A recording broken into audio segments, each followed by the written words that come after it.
হাঁস এমন একটি প্রাণী,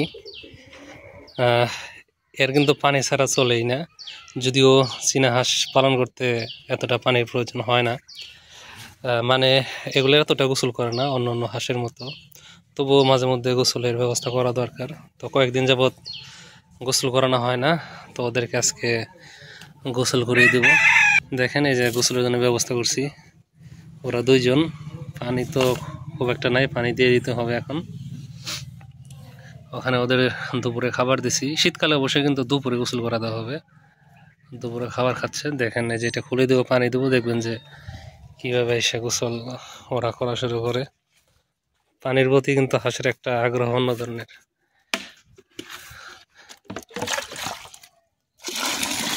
কি অবস্থা তোমাদের? অল্প সময় তোমাদের গোসল করার সুযোগ, বেশি সময় গোসল করানো যাবে না। ওই যে চলে আসছে, দেখছেন?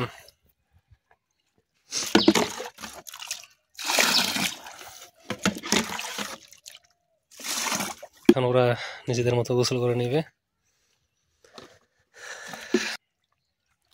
তো আমার যে ঘরটা, হাঁস অনেক পালন করা যাবে, তবে এখন হাঁস তেমন আনতেছি না। একে তো শীতকাল, আর বুঝতেছি ওই মাথা চোবাইতেছে, ওরা একটু পরে নেমে যাবে। ওই দেখেন নেমে গেছে, দেখছেন? এখন খুব আরামসে ওরা গোসল করে ফেলবে।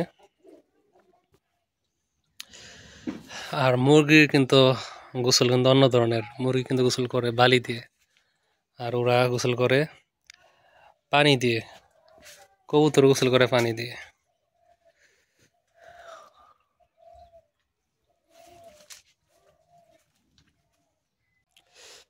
গোসলের এই পাত্রটা আনছি টাকা দিয়ে, 40 টাকা দিয়ে, মাটির পাত্র। মাটির জিনিসের দাম এখনও কিন্তু সেই কমই আছে, কম টাকায় কিন্তু অনেক জিনিস পাওয়া যায়। আপনি যদি 500 টাকার জিনিস কিনেন, মাটির অনেক জিনিস পাবেন, আসবাবপত্র, ঠিক আছে? আর মাটির জিনিস আসলে অন্য ধরনের ভালো। আগে মানুষ সব কিছুতেই বেশিরভাগ ক্ষেত্রে মাটির কিন্তু পাত্রগুলো ব্যবহার করতো। তো দিন দিন এখন কমে যাইতেছে, যদিও কিন্তু মাটির পাত্র বিভিন্ন ডিজাইন হয়ে নতুনভাবে আসতেছে একটা শৌখিন পণ্য হিসেবে। এক সময় মাটির পাত্র ছিল গ্রাম বাংলার ট্রেডিশনাল পণ্য, সেইটা মাঝখানে প্রায় হারিয়ে গেছিল, এখন আবার আসতেছে হিসাবে,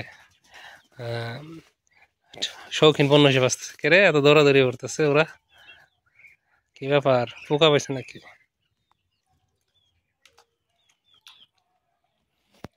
যখন ওদের পানি দিয়ে দিই, ওরা খুবই আনন্দিত হয়। ওই দেখেন, ওদের গোসল দেখতে খুবই ভালো লাগে। আর ওরা কিন্তু প্রচুর মাটি খেতে পছন্দ করে। ওই দেখেন, দেখছেন মাটি কিভাবে খায়? দেখেন দুই সাহেবে একসাথে এখন বসে আছে। তো এরকম দৃশ্য দেখতে কার না ভালো লাগে বলেন? আরে উঠে চলে গেল।